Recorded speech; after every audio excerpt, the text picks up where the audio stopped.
bituma utagera ku ntego. Ufite uruhande ruhiye, urwo ruhande ruhiye iyo uvuze ngo iya bamfite amababa kuko hano hahiye, baravuga ngo tumuhinga.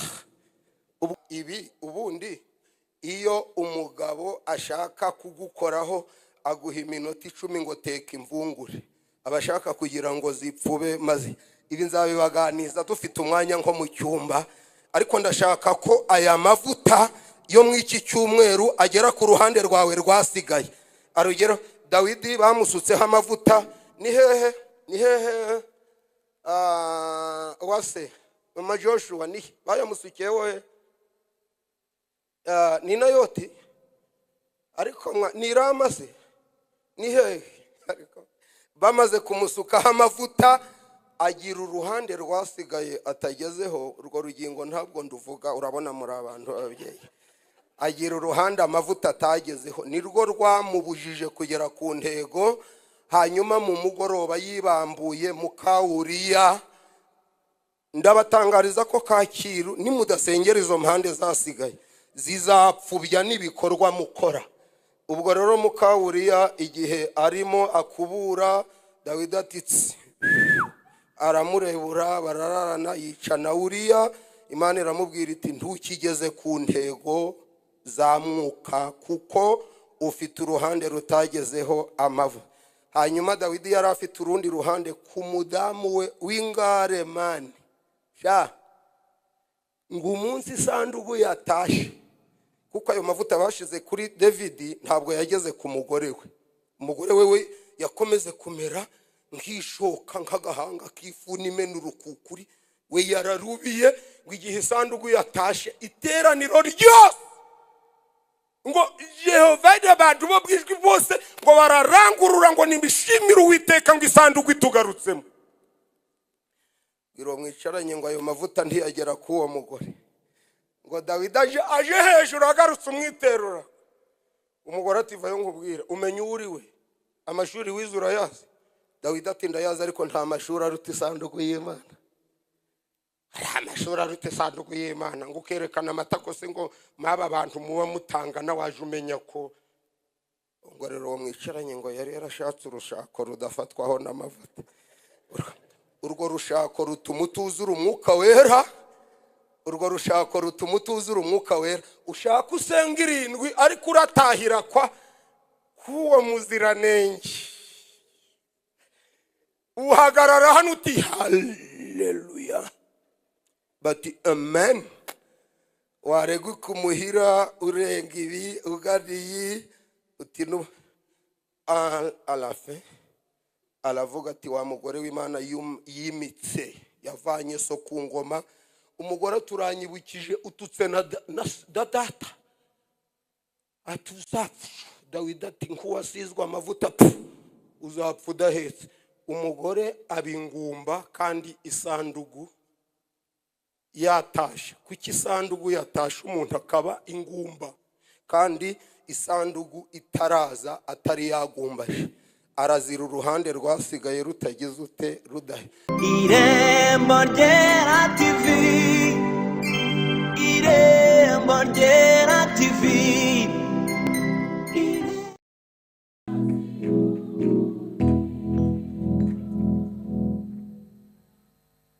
Kanduru bo muvuge ngo amen. Nitwa Pastor Munezero, hanyuma ndi umwana wanyu kuko uzi ko ari mwe mwatureze, ni no gukomeza kutwitaho kandi aho mutugejeje ni heza. Bivugiye ko nabatirijwe muri uyu murwa, hanyuma kandi aha akaba hari abantu bakomeje kumfasha mu ivugabutumwa, bagura ikawa, bagura ibintu byinshi byo umuntu yarya n'ibyo yanywa. Ivugabutumwa ritagira ibiryo rikunze gupfira mu nzira. Ubwo rero aho mungejeje ni heza. Ubwo rero umuntu wese wagize uruhare kugira ngo ngere aha musabiye umugisha. Kandi ubwo musabye nk'umushumba ntabwo natitira, kandi niyo ntatitiye mbisaba bikemera. Yego umuntu akora concentration iyo akeka ko nta mbaraga afite zo kugera aho agiye kugera. None Imana ibaha umugisha. Hanyuma abera barabatashya, mwakira izo ntashya. Hanyuma ibyo tugiye kuganira, haleluya, ni ijambo rimwe rito rivuga ngo ikibuza abo bantu bafite umwuka kugera ku ntego.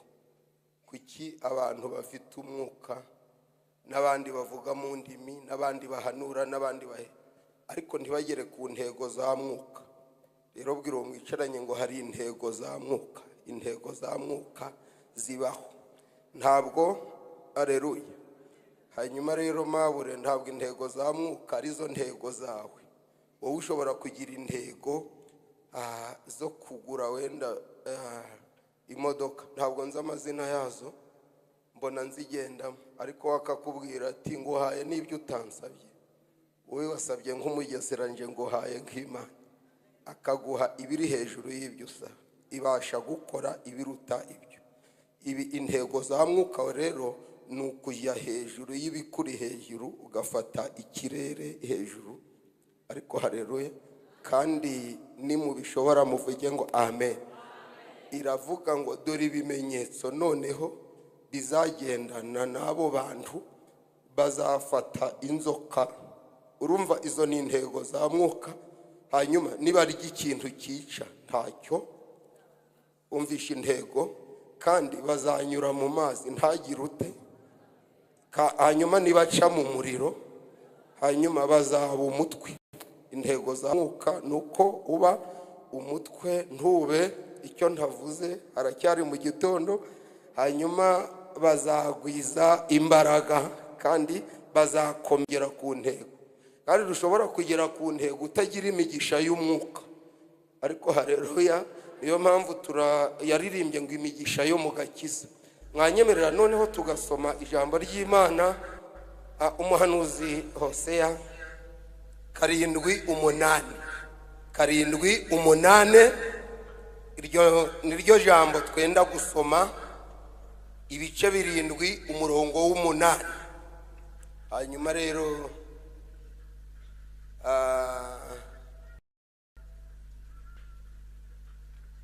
biravuze ngo abahabuze ni page 840. Urakomeza kuhabura, arahareba ageze iwe. Ntabwo ari agahato hano, ntabwo ari muri gereza. Urabona ko hari n'abanze kugura Bibiliya kandi ntacyo bazaba. Ubwo rero hano kandi kubaganiriza ngomba kubashira muri mudu y'ibyishimo. Imbuto z'umwuka ni urukundo n'ibyishimo n'amahoro. Muryoherwe rero. N'abatarabyumva kandi bazabyumva ngarutse. Bapfa kuba bazarama, barumva n'ibya saa 8. Ariko mbaterese mwangirira impuhwe mukabyumva, mukumva ni iki kibuza uyu muntu uvuga izindi ndimi kugera ku ntego. Kwasenga ariko ntagere ku ntego. Ndi kuvuga intego za mwuka, haleluya. Efraimu yivanze n'ayandi maki, ameze nk'umutsima ugize ute, uhiye ugashya uruhande. Mwihangane muvuge ngo amen. Hanyuma dusoza mu gitabo cy'abacamanza 9. Hari igihe umuyobozi yagira ubwoba ati se kwatinda hari ntara ry'iminota, oya ntonda ry'iminota kandi mwatetse. Ubwo naba nisondetse ndarya ibyo mwatetse, iminota irarya isaha. Ndishimye kuko ndi mu mwuka. Muvuge ngo amen. Ibice 9 umurongo 50 haravuze ngo turi ku ntego. Ivuga ngo niki cyagufasha kugera ku ntego kandi niki kikubuza kugera ku ntego za mwuka. Hanyuma rero Abimeleki ahera ko agita Besa agandikayo arahatsinda. Hano ni muhace umurongo agira ute. bwira uwo mwicaranye ngo ni iki cyatumye atsinda ariko ntarareho. Royizi kutabwiye uwo mwicaranye. Royizi ari Royizi ndi twajyanye iwanyu. Ni iki cyatumye arahatsinda?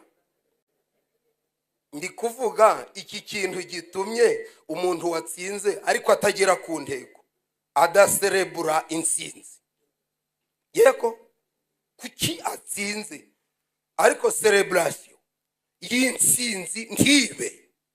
Abitewe n'iki? Kuki ari muri Jehova Jire, ari mu ijwi, ari hano?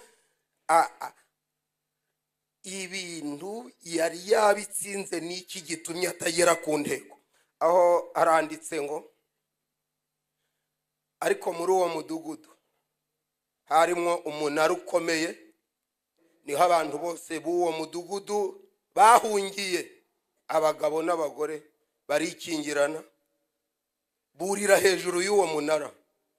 Abimeleki ajya kuri uwo munara arawusakiza. Inzi ko mwisi kuki asakije gusakiza, arawusakiza? Ntabwo nzi ubusobanuro bwuzuye, nize make. Cyprien, ça veut dire quoi? Sakization, gusakiza. Ibyo nibyo mavuta y'umwuka, nuguze kukishima ukibagirwa n'agahinda kari muhira. Bwira mwisharanye ngo nubwo yawusakije ariko ntiyararaho. Kuki asakije ibintu ariko ntarareho? Ni ka kantu kamwe nje kubaganiza ako gato. Dandi minute uraba umaze guhitamo uruhande wajyamo. Murakoze cyane. Amagambo mukomeje gusoma aravuga ngo ariko muri uwo mudugudu, muri uwo munara harimo umugore afata ingasire ayikubita Abimeleki mu gahanga, arakamena, amenwa agahanga. Umunsi yatsinze, umunsi yasakije, umunsi yatwitse inzugi, umunsi yari guserebura, niho bamumenye agahanga azize iki. Bibiliya iratubwiye ngo Efrayimu, mbibutse ko uyu wavuzwe nta gihari. Kuba mvuze uyu wapfuye simvuge mwe, ni ukugira ngo hatagira uvuga ko mbangamiye ubuzima bwe, naho ubundi uwo mvuga ni uwicaye aha. Ariko impamvu mvuze Efrayimu ni ukugira ngo ugire morali ko ntavuze izina ryawe, ariko noneho uriya nakakuvuze ariko kankubahe kugira ngo ubutumwa mvuga mbusasire ibintu by'amahoro, ariko bibirinduke wishyire mu cyimbo cye. Haleluya.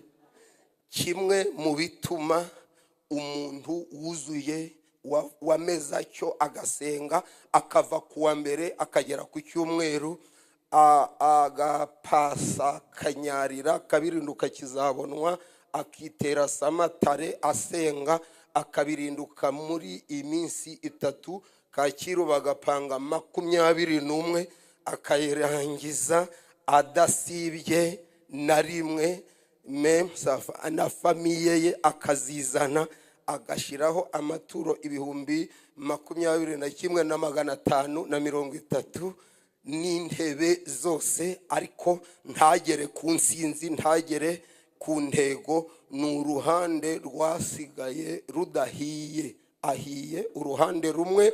Hanyuma abanzi bihisha muri kote febreye, ni urwo ruhande rwa Efrayimu rwasigaye rutagezweho n'umuriro n'amazi, nirwo rutuma abarya uwo mutsima bakora icyo bita vomissement. Umuntu rero ntabwo nabivuga ni mu gitondo, ariko igituma hari ababyumvise, ariko murahari ngo muvuge ngo amen. Uyu mutsima impamvu bawuriye bagakora iyo operation nuko hari ahantu hahiye n'ahadahiye. Noneho rero igitumye babikora nuko, aleluya, ntabwo bazize uruhande ruhiye ahubwo bazize uruhande rudahiye. Umuntu wicaye aha rero nawe ashobora kuba afite uruhande mwari muri aho ruhiye n'urudahiye. Purisi rudahiye rero, uru rudahiye ruzarwaza uru ruhiye. Ko muri medecine abantu bize ubuvuzi, iyo umuntu arwaye kanseri bakabona ahantu ku rutoki irahari, oriyo yo kugira ngo azabe kontamine umubiri wose abararuca kugira ngo bakase kanseri idakomeza kugenda.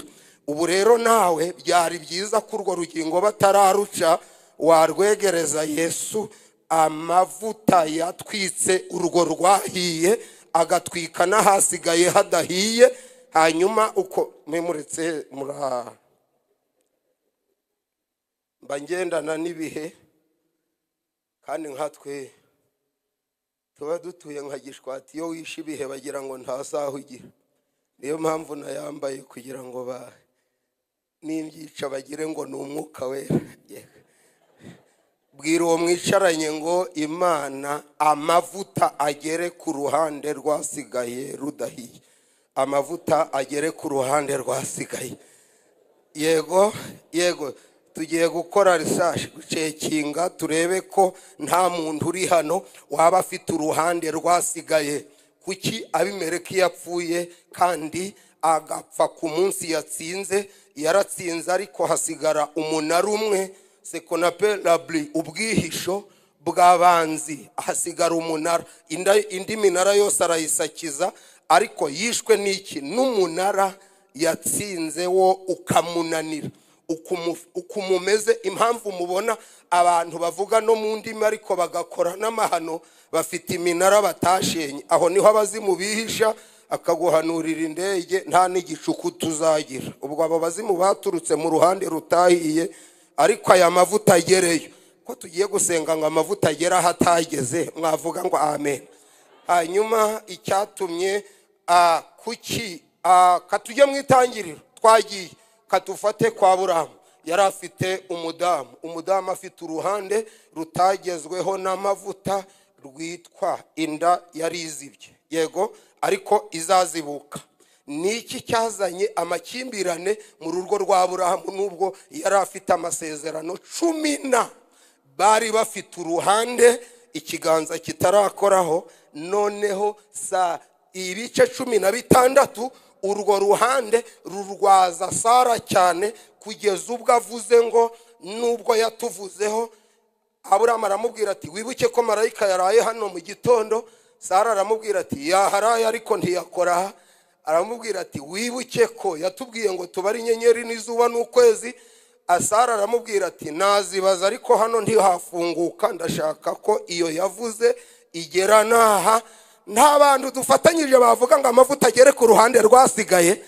Urwo ruhande rwasigaye rero mwayimpera icyubahiro, kandi urwo rwasigaye rutuma urwara ugasekuri hano, ariko wataha ukamera. Yego, aramubwira ngo ibuka ko dufite amasezerano 18. Sara abaza umugabo we ngo ko ayo masezerano ntacyo yakoze aha. Abaragiye afata umuja we abwira Aburahamu ati ntitaye ku byo yatuvuze, uru ruhande rurandwaje cyane, sinseka sindyoherwa. Bati izabana naho. Ati uru ruhande ko rutuma ntaba. Ati uzagira inka nyinshi. Ati ntacyo zamara uru ruhande. Biro mwicaranye ngo mu ijuru barabyumva. Ariko Sara azana. Sara niwe mu mama wakoresheje ubukwe bw'umugabo we. Aravuga ati ibinyobwa nzabishaka n'imitsima n'amatera ndayigura nimurarane. Ntabwo yazize kudasenga, yazize uruhande rwasigaye. Uru ruhande ruraryana. Niyo mpamvu mu mavuta mfite ndi kugira ngo agere aho atageze, kugira ngo nawe ugere ku ntego. Yego, uwo tumwihorere. Aburahamu nawe yari arufite rwa hano ku mufuka witako, sekonapere la pauvreté, ubukene. Noneho yari afite amasezerano 10 nangahe, ariko nta rumiya. Noneho yumva baravuze ngo uransizo nsigende, abasore bariho ariko nta kashi, aba ntacyo uvuze imbere, mwitonde iminota itagera. Noneho rero ageze kwa Abimeleki aravuga ati nshingiye ku nzara dufite, uyu ntabwo akiri umugore wanjye, arazira uruhande rwasigaye rudakora runo rw'intoza. Imana nawe uzi ko ibyaha waguyemo by'ubusambanyi 80% urazira ubukene, bakubwira bati 15,000 uracyanga ngo ukavuga uti iyo gupfa none yagira ute yapfa ejo. Murakoze cyane. Atanga umugore we, cyokora marayika araza aratabara ati have uru n'uruhande rwa Aburahamu rutahiye, uyu ni umugore we. Ayimereka araza aravuga ati kuki wambeshe? Aburahamu aravuga ati excuse me, ni inzara igira nabi, naho ubundi n'umudamu wanjye ararutanga. Sindiko kambaganize mu kinyabupfura, siyeko muvuge ngo amen. Bazo mwicaranye ngo nta ruhande rwasigaye, ako katukihore. Ayo wasenga yose uruhande rutesha agaciro, uruhiye. Ndi guhamagara Imana ngo imanura amavuta ubwo mugeze ku iki cyumweru agere ku ruhande rwagize ute rwasigaye. Barabirinduka rero, begera hino gato, muvuge ngo begera hino gato. Baramanuka baba bageze kwa Isaka abyara Yakobo na Esawu. Yakobo na Esawu babona Imana, bavugana n'Imana. Hanyuma rero Esawu ahura n'ikibazo cy'uko Meri we atamwumva, bagasenga ariko ivuta ntiryagera kuri mama we. Umunsi bavuze batuze tuguha umugisha, nibwo Meri we yarebye ihene yifatanya na Yakobo. Ari igihe uri hano ugasenga bigakora, ariko Meri wawe na Peri bidacamo, aya mavuta agere no ku babyeyi bawe. Yego mutuze cyane nde areka, ariko haleluya. Iri vuta riterwa n'imuhira. Nuko rero igihe Esawu ari kuvuga tukayifata ukagira na hafite uruhande rwo muri famiye rutahiye. Nuko Meri abaga ihene bayereka ise aravuga ati Yakobo fata umugisha. Esawu atashe aravuga uriya mwana baramwangaga cyane, reba abantu bamwimye ibishimbo ngo agurishe impano ye, kandi mu mategeko, ariko Meri wiyabimuha. Singe wahera Esawu, nyamara Imana ibamfashire. Twakomeza. Ari umwana witwa Gahini, yari afite uruhande rutahiye, ariko agasenga kubi, akajya no ku musozi, ariko agira ingumu y'ababogiseri babogisa impanga bakayimena. Noneho rero mwene nyina Aberi agira ngo ubwo bajyanye gusenga yarakijijwe, naho Gahini ni Gahini afite uruhande ruriho Gahini. Ageze Imana ivuze mwitonde, ubu hari amakorara agira abantu batahiye urwo ruhande. Iyo ucunze gato muri aruto hakabamo ufite urwo ruhande rwa Gahini, uririmbisha inkomere. Cyokora mwagera hano muti wera, naho impanga yarazimaze, muhora mu makipe n'udukomite tutagira. Iyo uri mushumba rero ukagira mu kidiyakoni ufite urwo ruhande rutahiye agutungisha. Ariko ari abantu turi kumwe ngo twigerere kuri Dawidi. Intego nuko amafuta agera kuri urwo ruhande rwasigaye. Mwakwihangana mukavuga ngo ahagere. None ko mutamumpera icyubahiro yemwe, ayo mavuta agira ute? Zamura volume ku ruhande rwagize ute? Vuga ngo uruhande rubisi. Iki kimwe mu bituma utagera ku ntego, ufite uruhande ruhiye. Urwo ruhande ruhiye iyo uvuze ngo iya bamfite amababa kuko hano hahiye, baravuga ngo tumuhinga. Ubwo ugeze ku ruhiye, ariko baba bataguhaye mikrofone, bakaba bageze ku rutagize uti. Ibi ubundi iyo umugabo ashaka kugukoraho aguha iminota 10 ngo teka imvungure, abashaka kugira ngo zipfube. Maze ibi nzabibaganiza dufite umwanya nko mu cyumba, ariko ndashaka ko aya mavuta yo mu iki cyumweru agera ku ruhande rwawe rwasigaye. Arugero Dawidi bamusutseho amavuta, ni hehe wase mama Joshua ni bayamusukeho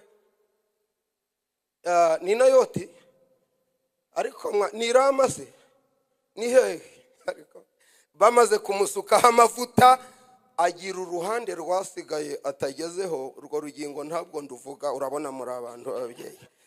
Agira uruhande amavuta atagezeho, nirwo rwamubujije kugera ku ntego. hanyuma mu mugoroba yibambuye mukawuriya. Ndabatangariza ko Kacyiru nimudasengera izo mpande zasigaye zizapfubya n'ibikorwa mukora. Ubwo rero mukawuriya igihe arimo akubura, Dawidi atitse aramurebura, barararana, yica na Uriya. Imana iramubwira iti ntukigeze ku ntego za mwuka kuko ufite uruhande rutagezeho amavu. Hanyuma Dawidi yari afite urundi ruhande ku mudamu we w'ingare mani. Ngo umunsi isanduku yatashe, kuko ayo mavuta bashize kuri David ntabwo yageze ku mugore we. Umugore we yakomeze kumera nk'ishoka nk'agahanga k'ifuni imena urukukuri. We yararubiye ngo igihe isanduku yatashe iteraniro ryose ngo Yehova y'abantu bo bwijwi bose ngo bararangurura ngo nibishimire Uwiteka ngo isanduku itugarutsemo. Biro mwicaranye ngo ayo mavuta ntiyagera ku uwo mugore. Ngo Dawidi aje hejuru agarutse umwiterura. Umugore ati vayo nkubwira umenye uri we, amashuri wize urayazi? Dawidi ati ndayazi ariko nta mashuri aruta isanduku y'Imana. Ari amashuri aruta isanduku y'Imana ngo ukerekana amatako se ngo maba abantu muba mutangana waje umenya ko. Ngo rero uwo mwicaranye ngo yari yarashatse urushako rudafatwaho n'amavuta. Urwo rushako rutuma utuzura umwuka wera. Urwo rushako rutuma utuzura umwuka wera. Ushaka usenga 7 ariko uratahira kwa kuwo muziranenge. Uhagarara hano uti haleluya bati amen. Waregu kumuhira urenga ibi ugariyi uti no alafe alavuga ati wa mugore w'Imana yimitse yavanye so ku ngoma. Umugore turanyibukije ututse na data atuzapfa. Dawidi ati nkuwasizwe amavuta uzapfa udahetse. Umugore abingumba kandi isandugu yatashe. Kuki isandugu yatashe umuntu akaba ingumba kandi isandugu itaraza atari yagumbashe? Arazira uruhande rwasigaye rutagize ute rudahe. Urwo nirwo rukoze kuba mwareka nkavuga Nowa se azamuka ageze aha, azamutse ageze hano mu nguge ahakiriye avuza turi umwami, ariko avamo afite uruhande rudahiye rwo gukunda agashariye, akantu kica inzoka gakura za mibe amenyo ka des médicaments contre les quoi. Abakobwa be nabo bakaba naba yari umuntu nyine wakoreye Imana, ariko nabana be basomaho gake bavuga bati peri ntiyazisoma. Icyo mbaganije muzawuzura, muzatitira, muzabyina, muzagirute, ariko kugera ku ntego bizabagora mugifite urwo ruhande. Ndahanura sindi umupfu, hari icyo mbatse. Nariye Rwandegisi nahariye, naraye mu babikira nahaze, hari ibiryo mbatse. Ndabahanuriye ngo uru ruhande nimutaruzanira Yesu ukavuga ngo mpanagurwe hehe hamwe se ku munwa ku mpanga, makiyaje y'umunwa ntibuze ibitutsi gusohoka mu muntu. Bo mwinseka mutazabyara, ariko bwabo byagwara bise katigere nuko baragateka bagasomya kuwitwa Nowa. Ndi kuvuga impamvu atageze ku ntego n'ibyishimo bya mwuka. Amaze kugasoma yambara ubusa yoberwa ko yasinze. Ngo hakaba hari uruhande rw'urubyaro, utazize urubyaro ziriki urushako. Noneho witwa Kanani nawe ngo abafashe n'urugero, abafashe tachi afotora amapariti sexuelle ya periwe, arabipositinga ngo murebe uko pera ameze. Haba hari abana batagezweho n'amavuta ku buryo umuzana no gusenga bikananirana. Uwashinzwe gucumbikira abanzi bagutera baturutse mu bana. Icyabimereki yazize umunara, yasize abanzi bacumbitsemo, niwe wamumenye agahanga. Hano hari amavuta afatira izo ngasire hejuru, ntabwo kakimenetse kuko turasenya iminara yose. Hanyuma arangije aravuga ati Kanani avumwe. Itangirira 9:25 avumwa bavuye mu bamaze gukira. Si imirimo yari yakozwe ngaho seka mvuge. Noneho nuno mwana witwa Dawidi yari yarabya muri famiye yabo hakabamo witwa Munoni na Tamari, abana basoma n'abavukana. Akazanaho Dawidi ati intare yaza ati pfi, batari ko Dawidi afite amavuta iduba ati nda pfi, batari ko afite amavuta yaza kuri Goliyati ati iro mwicaranye ngo ariko ayo mavuta ntiyagera mu rubyaro. Muranyemerera aya mavuta agere no mu bo twabyaye ko ariho biryoha. Bwira uwo mwicaranye ngo niyo biryoha. Iyo umwana avuze ati haleluya, mama wakavuga ati amen, bafisi bati haleluya, abazavuka bagasimbukira mu nda. Ayo mavuta agera ku ntego. Ariko iyo urugo rucumbikiye umwanzi, nta wirinda umuzimu yubakiye niyo mukubitishije inkuba hapfa ibisabo byo mwanyina. Mbo turakomeje cyane. Hanyuma kambabwira kandi kamwe, ariko ko mbona hari umwana witwa Peter yari afite uruhande ruvuga ijambo, ariko ubukene bwaramwokamye. Bwiriza asaba ituro 2, asaba izimano 3, asaba ubwitange 4. Ati ngiye kuroba. Ntabwo ajyanwe no kwanga Imana, ajanwe n'uruhande rw'ubukungu bwifashe nabi. Ubu impamvu wataye umurimo hari ugata korari, ntabwo ari ukwanga korari. Uzi ko iyo baririmbye uhaguruka, habaga n'igihe uvuye aho ukajya kubyumva. Ariko uru ruhande rwanze amavuta rugera ko turi gusoza se kadusoza. Hanyuma Munoni afata Tamari ise ari mu mavuta, nuko baramubwira bati nubwo ufite amavuta mu bana byakomeye. Ndi kugira ngo amavuta tuyubakisha umuryango, abe muri famiye, abe ku mudamu, abe ku musaza, abe ku mugore, abe no ku mukecuru, agere no kuri mama wawe no kuri papa wawe, kugira ngo uzuzure umwuka uririmbana n'umudamu wagutwaye umugabo. Bizagorana yego, kandi murakoze. Imana ibahereza umugisha. Ijambo riravuze ngo Uwiteka arashaka ko amavuta agera ku ruhande rwasigaye, kugira ngo ubone uko uhimbaza Imana, maze uvuge umutima uraririmba ubitewe nuko amavuta yageze hahandi hagize ute hasigaye. Umunsi Hana rero, Hana yasengaga, yari afite uruhande ayo mavuta atagezeho, yaza gusenga bati yasinze, akabirinduka ati agera igihe arakoresha amajeste ati mwami batese Hana kudaseka ati hari uruhande. Ijuru ryumvishe riravuga ngo umva uko mvuganye nawe ndaruzibuye. Umunsi kandi Samweli yavutse ngo abaraje ati bashumba we rwa ruhande amavuta yarugezeho. Waramuzana aravuga ati abari abakungu, abari ingumba, ya mavuta yageze kuri rwa ruhande.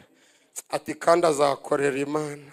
Bwira mwicaranye ngo kuva ubwo amavuta yageze kuri wa ruhande aragenda. Hari ahantu utavuga ariko Imana yirahavuze ayo mavuta agereyo. Hari ahantu utabwira abashumba ayo mavuta agereyo. Utari wiyahura ayo mavuta agere kurwo ruhande utabwiraga gurupe. Ayo mavuta agere kwibyo byanze, mwihangane muvuge ngo ahagere kandi turi kujya guse. Hanyuma nuriya munara bari bagutegererejemo, mvitangazo riturutse Siyoni, nuriya munara uturukamwe amahembe, uturukamwe abakonikoni, uturukamwe amarozi n'ibihato n'imikasiro, ushye batarakumena. Iryo ni itangazo rivuze ngo uyu munsi habaye umunezero uvuga ko ntacyo kibaye, kuko umwami yavumbuye umunara. Bwira uwo mwicaranye ngo umwami yawuvumbuye. Umwami yavumbuye umunara bari bihishemo ngo uzapfa udahetse, bari bihishemo ngo uzapfe udatsinze. ndakumva mwami, bari bihishemo ngo uzapfa udakize, hari umunara wari warasigaye, ariko tugiye kwakura mushumba hamagara Imana avuge ngo ni Imana y'ejo hasize n'iya none n'iya hazaza, tuhafatishije kubaka umunara usimbura iyo abanzi bari badutegererejemo. Ababyizeye bavuge ngo amen. Bakwegekaho inzugi tugasenga, mwegekeho inzugi dusenge. Irembo rye